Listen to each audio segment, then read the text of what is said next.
Welcome. I'm E.G. Marshall. Welcome to the sound of suspense, the fear you can hear. For the next 52 minutes, we're going to take you into the world of mystery, into the world of terrifying imagination.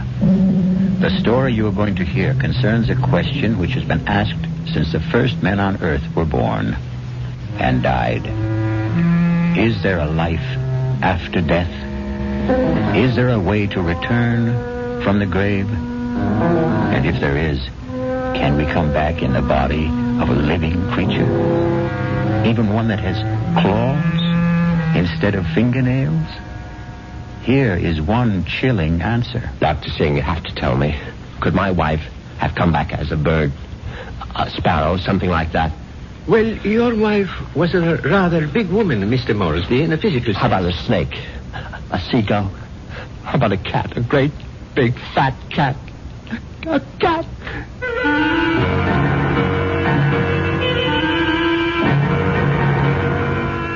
Our mystery drama, The Return of the Moresbys, was written especially for the Radio Mystery Theater by Henry Slessor and stars Patrick O'Neill. I'll be back shortly with Act One.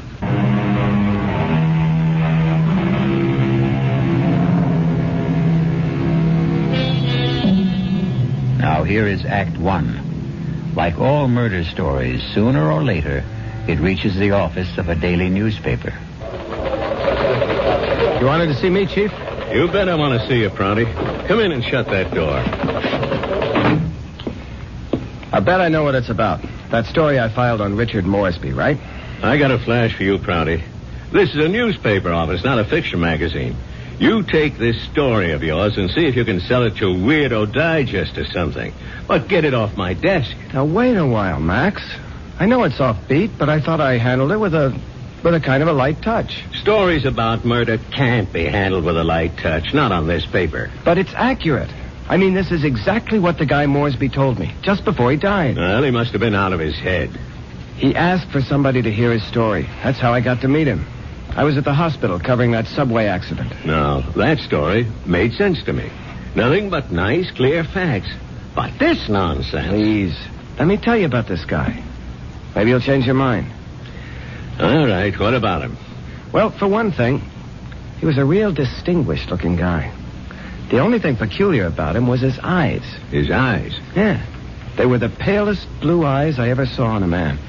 They weren't really blue at all. They're like silver. Big deal. So he had silver eyes. And when he started to tell me about himself, well, I just had to hear the whole story, Chief. Yes, I was born in London, but my family moved to the States when I was young.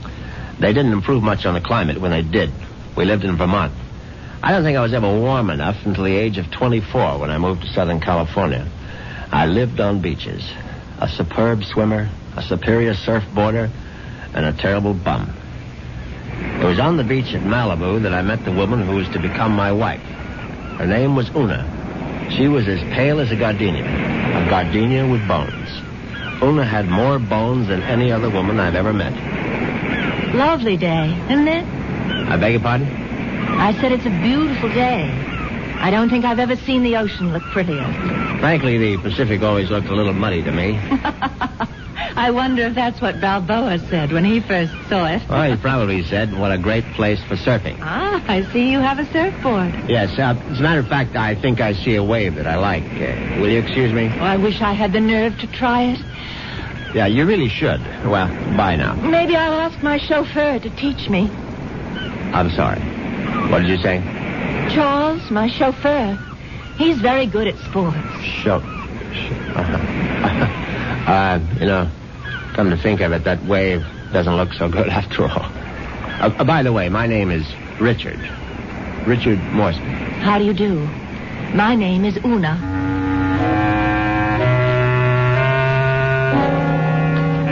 Una Vandermeyer. That was her name. As soon as I realized that she was from the Vandermeyer family, she didn't seem half as bony as she did before. In fact, not only did I become accustomed to Una's appearance, I was even able to tolerate her inane conversation. Can't you just feel the mystery of the stars, Richard?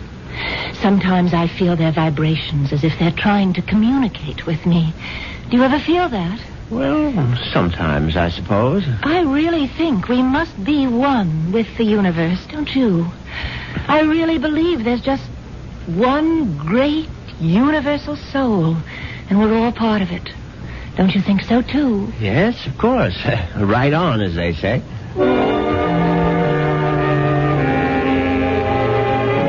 You see what I mean? She talked that way all the time, from the first day of our honeymoon. Well, it was a fine honeymoon just the same. It lasted a whole year on the beaches of the Caribbean, on the French Riviera. I got browner and browner. Una got freckles. Finally, we returned to our home in Los Angeles and settled down to a quiet, comfortable marriage.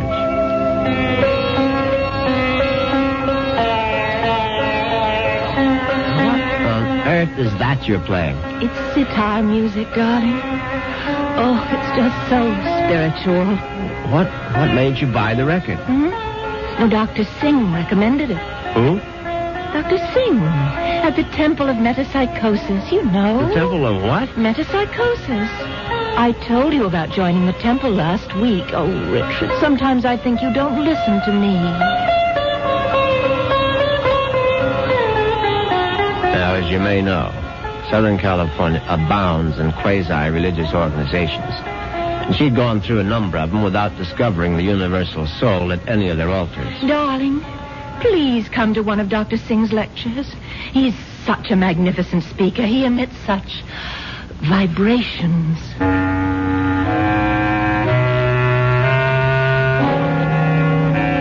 And I went. You see what an obliging husband I was? And actually, it turned out to be more interesting than I thought. The temple itself was unpretentious, and Dr. Singh was an impressive man. And when he spoke, I realized why his message had such appeal for Una, because he preached a doctrine that combined eternal life with a love of small animals. The soul is immortal. The soul cannot die. The soul, upon leaving the body, must make its passage elsewhere. There is a science called eschatology, which deals with the last four things: death, judgment, heaven, and hell. It is the most ancient of all sciences, and from its wisdom has come the inescapable certainty of the transmigration of souls. Yeah, I know it's a bit weird, but stay with it. And where does the soul go? According to the wise men of all generations past, the soul departs from the mouth of the dying. It is consequently a small thing. A bird, a snake, a mouse, a dove, or a hawk, a dog, a cat, an insect. For these small creations of God are empty vessels placed upon earth for only one purpose: to house the departing souls of humanity, so that they need not wander forever in a trackless eternity. Yeah, it's pure rot, of course. But that's what the man said, and Una sat there and believed every single word. Oh, wasn't he marvelous, Richard? Isn't it wonderful that the soul never dies? That we can all come back as little animals? I'm not sure I want to come back as an animal. But you'd still be you, Richard. Oh, don't you see? Well, by the way, what was that envelope you handed Dr. Singh after the meeting? The envelope? Oh, that was my donation, of course. Your donation to the temple? Yes, to support the work of Dr. Singh, to open other temples around the world. Well, how much money was in the envelope? Now, what does it matter, Richard? I'm just curious. $2,000. Una, you go to that temple once a week. Do you always give that kind of donation? Oh, it's all in a very good cause, Richard. Well, in an equally good cause, that of finding out exactly how much of my wife's money was supporting this nonsense, I sneaked a look at Una's checkbook. The answer astonished me. Not only had my wife put more than $30,000 into Dr. Singh's collection plate, she had also donated some $20,000 more to various institutions for the care and feeding of cats, dogs, and birds. It was so kind of you to honor us with a visit, Dr. Singh. I know how terribly busy you are. On the contrary, you were kind to invite me to your lovely home. Oh. Now tell me, Dr. Singh, what determines the kind of animal one becomes when the soul escapes after death? Mrs. Moresby, that is a question which has baffled wise men for countless generations. But isn't it possible to do, well, research? Yes, Mrs. Moresby. I don't doubt that we could find the answer to such great questions if only we had the proper resources. But, unfortunately, that would require money. A great deal more money than the movement has at present. Well, it seems to me you don't do badly.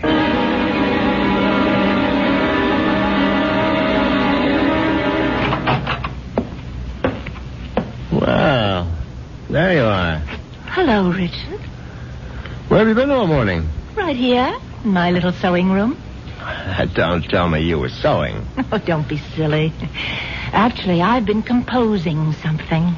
A letter? Oh, something more important than that. Richard, do you realize that I have no last will and testament? Well, why should you? Healthy young chicken like you. I can't call myself young anymore, Richard. You'll always be young to me, darling. Oh, that's very sweet. But just the same, it's only practical to have a will. Would you read it over, Richard, and see if it sounds legal enough? Certainly.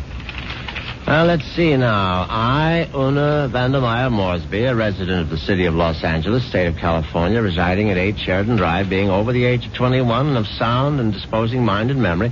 Darling, this is superb. Where on earth did you get the language? Well, to tell you the truth, I copied it out of Daddy's will. The one that left you $10 million? Yes. Well, I don't see how you could go wrong. Let's see now. Not acting under duress, menace, fraud, or undue influence of any person whomsoever... And, good Lord, Una. What's that? What is it? What? You're not serious about this. Oh, about making a will? Well, of course I am. I mean, this bequest to the temple of mumbo jumbo. What's wrong with it? Now, listen, darling. I told you how important Dr. Singh's work is, but it requires money to carry it on. Tons of money. So the least I can do is to help the poor man as much as I can. But you're giving him 90% of your entire fortune. You'll still have $1 million if I go first, Richard. Isn't that enough? No, it isn't. I mean, the whole thing is ridiculous. Don't you realize that man is a fraud, a charlatan? What? Oh, for heaven's sake, Una, open your eyes. Don't you realize the simple truth? Your money won't build any temples. It's just going to line the pockets of that turbaned phony. Richard, what a terrible thing to say. Well, you told me you liked Dr. Singh, that you were very impressed by his theory of transmigration. Darling, I was only saying all that to please you. But now I'm telling you that the only thing Dr. Singh is planning to transmigrate is your money into his savings account. And frankly, I'm not going to let him do it. Richard, what are you doing? You're tearing up my will. That's right. How dare you do such a thing? It's my money, and I'll do whatever I please with it. Una, darling, I just want you to have a chance to come to your senses. Oh, there's nothing wrong with my senses. I can see very clearly what the real trouble is. If I didn't leave a will, all my money would go to you, wouldn't it? Well, naturally, I'm your husband. You don't have any other relatives. And that's why you're acting this way. It's just plain and simple greed. Una, listen to me. No, it's all right. It's all right. I'm glad you tore up that will, Richard, because I realize now that I was quite wrong. Do you? Yes. It's a mistake to leave only $9 million of my money to the temple. I'm going to leave all of it to Dr. Singh. When Una actually drafted that incredible document and called our attorney for a Monday morning appointment, I realized that I had to do something very drastic before the weekend was over. I had to kill my poor, misguided wife. I had to make her one with the universe.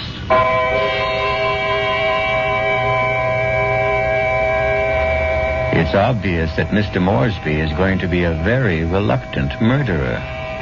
The question is, will his reluctance get in the way of his efficiency? We'll get the details when we return shortly with Act 2.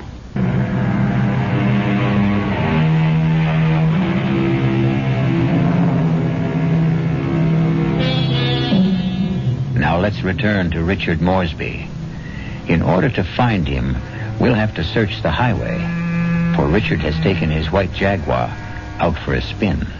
But there he is now. On Saturday morning, I took a little spin in my XKL and did some thinking on the open road. I didn't want to kill poor Una, of course. The whole idea was repellent. But on the other hand, the thought of Dr. Singh spending the fortune that was rightfully mine was even more abhorrent. However, I decided I would make one more stab at a reconciliation. Darling, may I come in? It's your living room, too. It doesn't feel like it. Matter of fact, I've felt like a stranger in this house for the past 2 days. I suppose that's my fault. Well, you haven't been exactly cordial, have you? I've hardly been home, Richard. I spent all day yesterday at the temple and all morning at the Pet Rest Kennels. And how are all the little souls doing? You just won't stop being irreverent, will you? It's been my money all along, hasn't it, Richard? From the very beginning, you were attracted to my money. Well, now, darling, if you thought that, you would never have married me. I didn't want to believe it. I don't want to believe it now. Well, now, how can I prove to you that you're mistaken? Richard, you really want to prove it? Of course, I'll do anything you say. All right. Now I know exactly what you can do. You can let me leave my money to Dr. Singh and the temple. The whole $10 million? Yes, because that's the only way I'll know that it's me you love.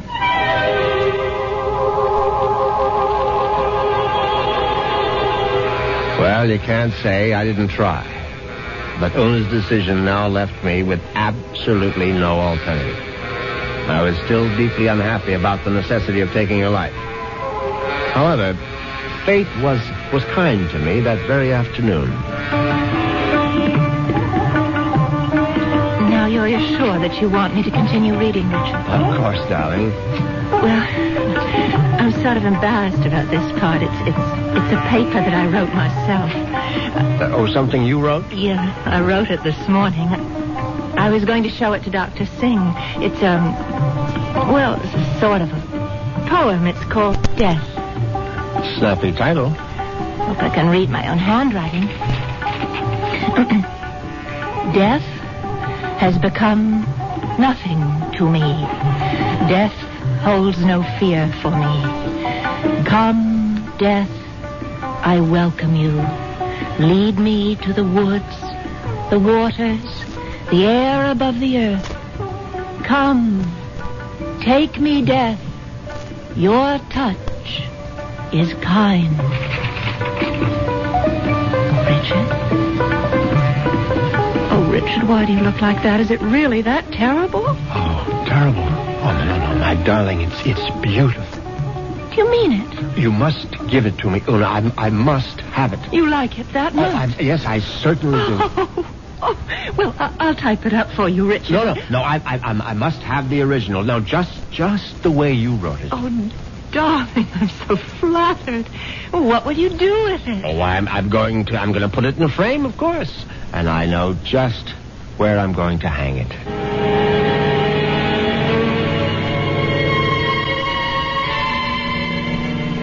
Yes, I could hardly believe my ears. Una had written her own suicide note in her own handwriting.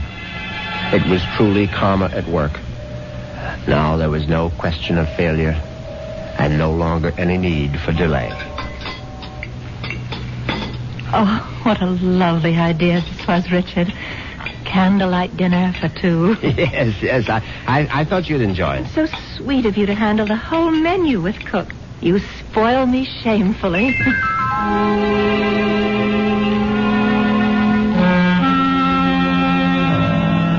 And that night, I spoiled her just a bit more by bringing hot cocoa to her in bed. Oh, Richard, you shouldn't have bothered. But I know how you like your hot cocoa before retiring, Una. You can't get to sleep without it. No, but Parker could have brought it to me. Oh, no, this is something I had to do myself. Oh. No, drink it down now. Yes. I'm drinking it. Does it taste all right? Oh, tastes just fine.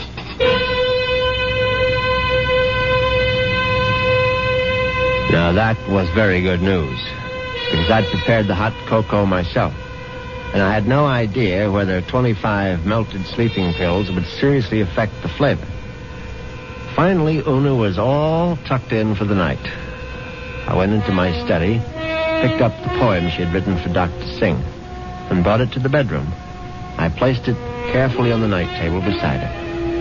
Then I bent over my sleeping darling to see if she was getting along all right. She was very, very quiet. And then a dreadful thing happened. Una opened her eyes. Richard. Oh, Richard. Hush, darling. Now go back to sleep. Richard, I'm sick. No, my love. No, you're only sleepy. Cocoa tasted so strange. I didn't want to upset you, Richard, but I'm sick. No, you'll feel much better in the morning, Una. I promise you. Tomorrow morning, you'll be one with the universe. Richard, that paper. What paper, darling? It's my poem.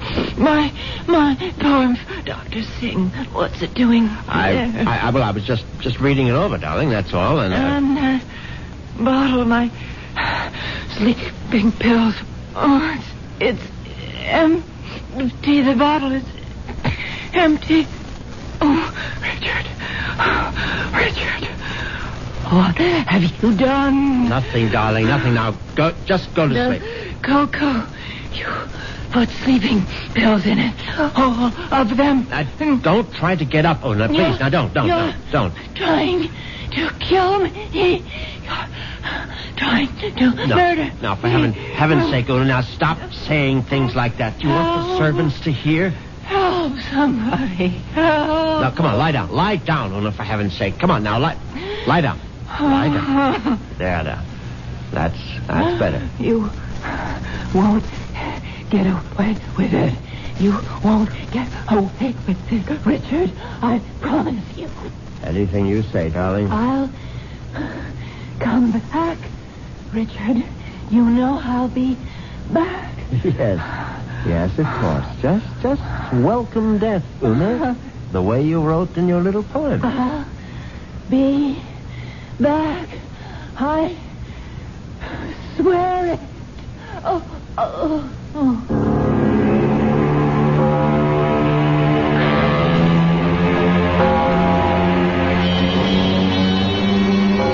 The funeral was held 2 days later.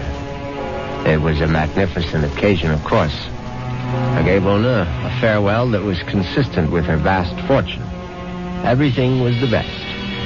Coffin, flowers, preacher, everything. Her burial place was one of the choicest bits of real estate at Forest Lawn. The only discordant note was the fact that Dr. Singh insisted on saying a few words at the service.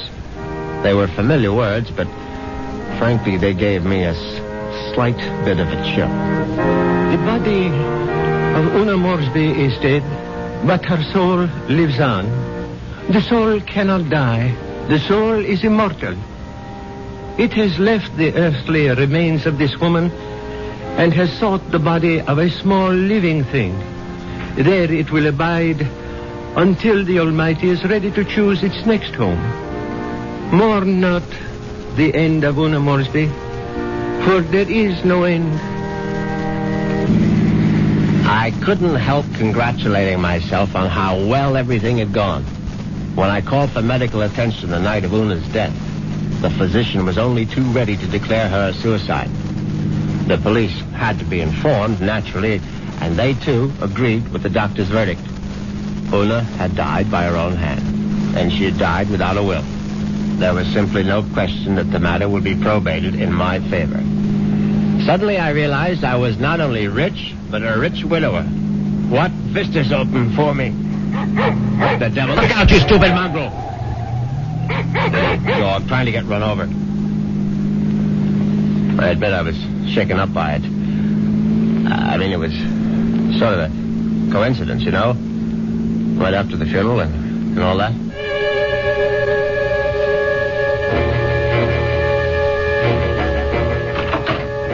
very glad to be home again. You can be sure. Excuse me, Mr. Moresby. Yes, Parker? Cook is worried about the raccoon, sir. The what? There's been a raccoon at the kitchen door all morning, and Cook is badly alarmed, I'm afraid. I've tried to scare it away, but it keeps returning. A raccoon, for heaven's sake? Why don't you just shoot it and make a coat out of it? I was wondering if you wished me to call the game warden, sir. Oh, please, Parker, do whatever you please about it. I'm going to take a nap. Yes, sir. Very good, sir.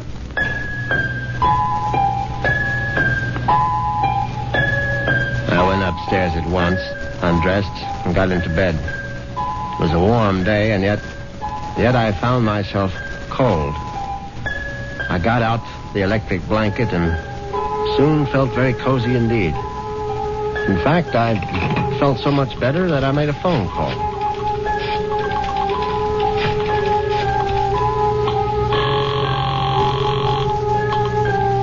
Hello. May I speak to Rachel? Thank you very much. Hello, Rachel? Yeah, who's this? Rachel, you probably don't even know my name, but it's Moresby, Richard Moresby. Who? You met me at the club numerous times. I'm the rather distinguished-looking gentleman who sits at the table on the far right corner. Oh, yeah, well, that's not my station. Yeah, I know it isn't, and I've always regretted it. Frankly, I would have enjoyed my lunches at the club even more if you had served them. Listen, I'm pretty busy right now. Well, what I wanted to find out was if you're busy this evening. Oh, what'd you have in mind? Oh, a little, quiet dinner, perhaps? Is that all you had in mind? Why don't we just wait and see?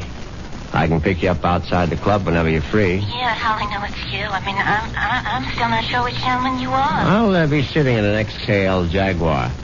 Do you think you'll recognize it? A Jag? I get off at 6:30. See you then.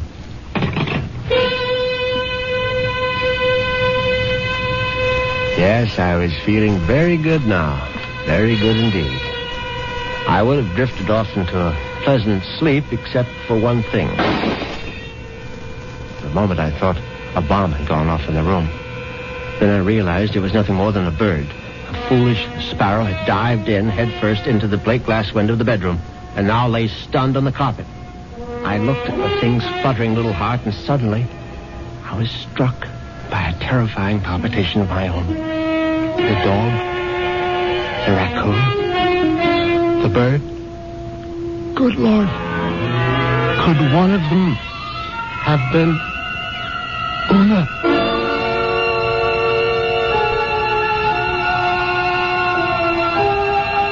Has Una Moresby returned from the grave? Nonsense. Such things don't really happen.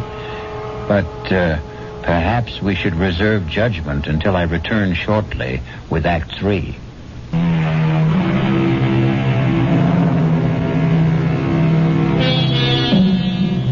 Now let's see if common sense has returned to our hero. He's doing a sensible thing right now. He's taking a good, refreshing shower.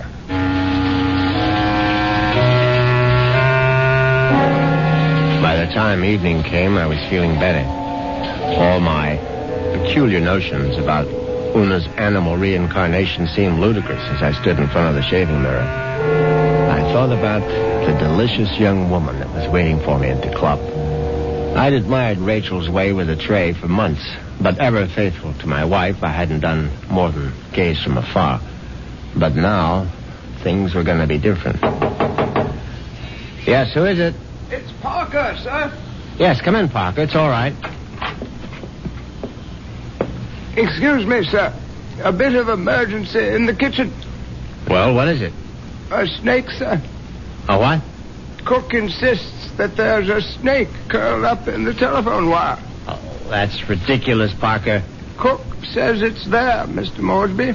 They do get into the house sometimes. Well, tell Cook she's seeing things. Tell her to stop nipping at the cooking sherry, and she'll soon stop seeing snakes. Yes, sir. What was that? I would guess it was Cook, sir. Oh, for heaven's sake, go down and see to it, Parker. I'll try, sir. But I'm not very good with snakes, sir. Well, what do you think I am, an expert?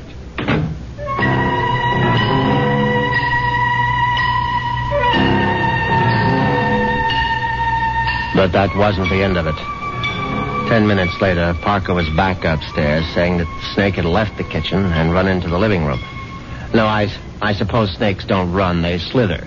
It slithered into the living room and was now embracing still another telephone wire, obviously mistaking it for a long-lost love. But then, another unsettling thought came into my mind. What if the snake... No, that was ridiculous. Hello? Hi. Is this Mr. Moresby? Yes, who's this? Rachel, from the club. Oh, yes, Rachel, what is it? Listen, could you make it 6 instead of 6:30? I'll try to sneak out a little early. Yes, fine, I'll be there as soon as I can.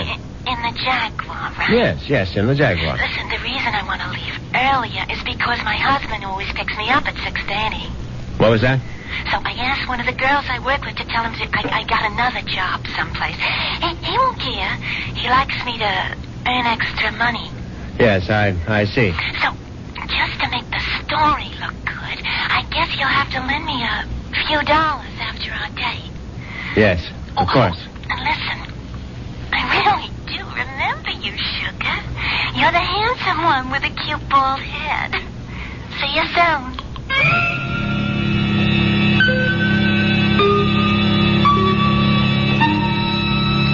As it happens, I have a very full head of hair. But distressing as Rachel's telephone call was, an even more disturbing thought intruded. The snake was in the telephone wire.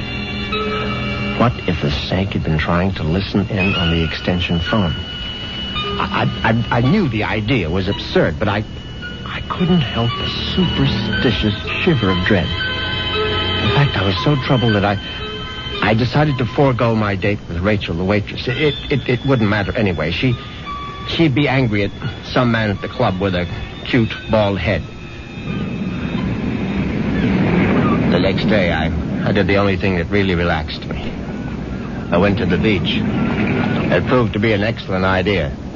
I stretched out on the golden sand and let the sun warm me. I listened to the waves beating against the shore. I listened to the haunting cries of seagulls circling overhead. Suddenly I was aware that the gulls which had been hovering over the water were now hovering over me. Now, instead of their cries being sad and plaintive, now they seemed menacing. I stood up hastily, but the gulls seemed to be increasing in number. I saw their sharp, pointed beaks, their raking claws. They were predators, of course. How many times had I seen them swoop into a dive and snatch up some poor fish out of the sea? And there was one seagull in particular. Its beady eyes seemed to be staring at me. No, it was my imagination, of course. I wasn't a fish. I was a man, but just the same, I found myself running down the beach. Running for dear life. And that's when I knew it was time to see a doctor.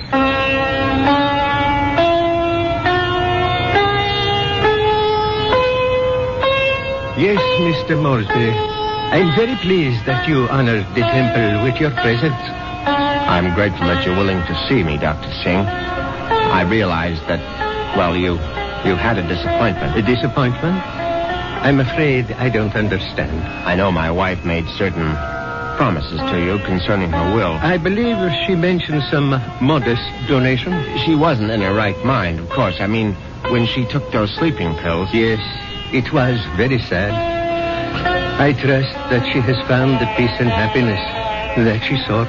Frankly, that's what I wanted to talk to you about. I mean, about whether you really believe that my wife is, well, that she's some kind of animal right now. But of course I believe it, Mr. Moresby. I don't merely believe. I'm positive. When your wife passed from this world into the next, her soul made its escape. Yes, I know how it goes, but what I'd really like your opinion about is what sort of animal do you think she might be now? I told you, Mr. Moresby, we have no way of knowing. But can't you take a guess? I mean, you said it might be influenced by a person's karma. Am I quoting you right? Yes. The kind of person she was in life may well determine the kind of animal she is now. Your wife was soft. Your wife was gentle. Your wife was independent in spirit. Now, what animal does that remind you of? I don't know. I can't think. Then go home and think about it, Mr. Moresby. Go home and try to be one with the universe. I went home, and I tried to be one with the universe. And when that didn't work, I tried being one with a bottle of scotch. I was still in the library, asleep in the big leather chair, when I heard the noise in the cellar. I simply had to investigate. I looked into the cellar and found that one bare bulb wasn't enough for a thorough search. I found a flashlight and went down the cellar steps. At first there was nothing I could see. But then, there's an empty oil can. Swiftly, my flashlight picked out the culprit. At first, I thought it would turn out to be a mouse, but instead, it was a large, white cat. I don't like cats. I never have. Skulking, cynical creatures. When the beam of my flashlight hit it, the cat froze. I saw it was an alley cat. Its fur shaggy, its eyes baleful in the light. It was fat, and yet it was bony, too. I said scat, but it didn't scat. Instead, it started to walk toward me. And I knew for certain what Dr. Singh had meant. I knew for certain I was looking at the reincarnation of my wife. As soon as that hideous apparition howled at me, I made a cowardly dash for the cellar door. Once I was on the other side, I remembered the hunting rifle that Una had given me for Christmas. It stood unused in an upstairs closet. I found it. I loaded it and brought it back to the cellar. I hadn't fired a rifle since boyhood. I stood on the top of the stairs with my flashlight picked out the ghostly white form of the cat.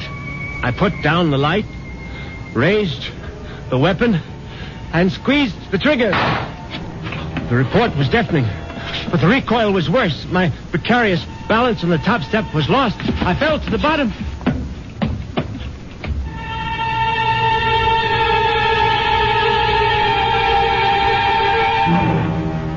I tried to get up again, but the pain in my right leg was agonizing. I found out later that it was broken. But the cat was still alive. And it was regarding me at eye level now. Its fur matted with plaster dust. Its eyes filled with hatred. I tried to crawl toward my fallen rifle. Just as I saw the creature advancing toward me, I screamed, "Una!" My hand was on the rifle now, grasping it too quickly in my panic. My fingers touched the trigger. The rifle went off again.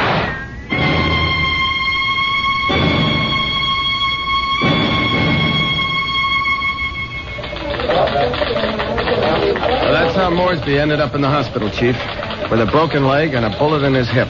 And then he died. But I think he was telling the truth. You could see it in his eyes. His silver eyes, right? Yeah, his silver eyes. And you really believe that the guy's wife came back as a cat to get her revenge? What does it matter? It's still a good story. Sorry, Prouty, I can't okay it. Well, what if I got more details? What if I talked to this Dr. Singh? If I went to the Moresby cellar and found that cat? And what would you do then? Ask her if she's Mrs. Moresby? I still think it's worth a try, Chief. I'll tell you what, Prouty. What are you doing for lunch? I hadn't thought about it. Well, think about buying my lunch. You? There's a pretty good restaurant right around the corner where the Moresbys live.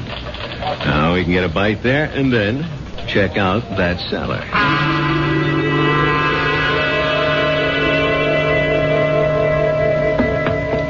So, this is where it happened, huh? Moresby fell from these steps when he fired that rifle. Hey, you can still see the plaster dust where the bullet hit. Yeah, I see it. But I don't see any white cat. It might be hiding someplace. Or it might be a figment of his imagination. Maybe so. Hold it. Did you hear something? No. Listen. There it is. Look. It's a cat, all right. And it looks like it just found its supper. Oh, that mouse is still alive. Yeah, but not for long. Look at it squirm. He's eating it. Yep. And there goes your mouse. Oh, my God. What's the matter, Prouty? Never see a cat eat a mouse before? Chief, did you see that mouse? Sure I saw it. But didn't you notice something? Like what? Its eyes. Chief, did you ever see a mouse with eyes like that? They were so pale blue, they were almost silver.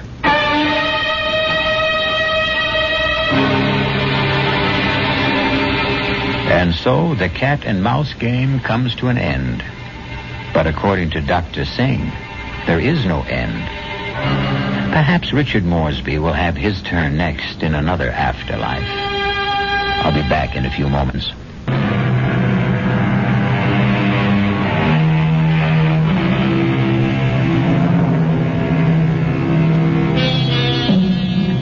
Do you believe in reincarnation?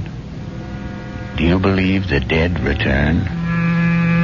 We have to believe it, because here we are, the reincarnation of radio drama. We hope you'll keep us alive by listening again to the Radio Mystery Theater. Our cast included Patrick O'Neill, Marion Seldes, Nick Pryor, and Dan Ocko. The entire production was under the direction of Hyman Brown.